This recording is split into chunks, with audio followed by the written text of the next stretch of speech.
Okay, this is a disarticulated mandible anterior view. One of the things you should remember, one of the most obvious things of the mandible, is the chin, right? Another name for the chin is mental. It has nothing to do with my brain. And there's two foramen on the chin, just lateral.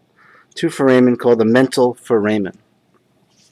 Now here is the alveolar margin of the mandible, with the alveolar processes going towards the teeth. From the lateral, again, this is I call it the mandibular condyle, but you can call it the condylar process of mandible, like your book says.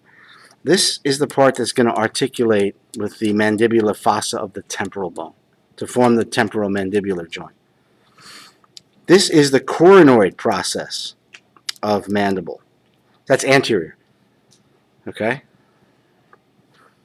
So that you're going to hear the word coronoid once again at another time. So coronoid process anterior towards the teeth, and mandibular condyle, or the condylar process of the mandible, posterior. And this is what articulates with the temporal bone. You can see that on your articulated skeleton, the big skinny guy that's put together. These two foramen right here, now these are from a posterior view, inside.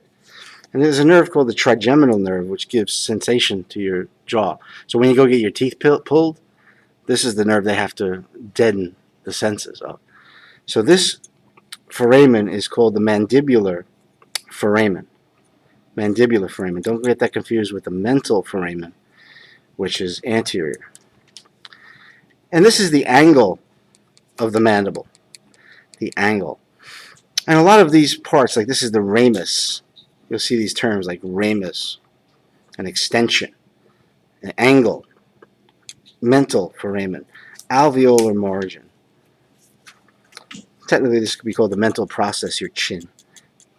Don't forget the mental foramen, angle of the mandible, coronoid process of mandible, mandibular condyle, or the condylar process of mandible.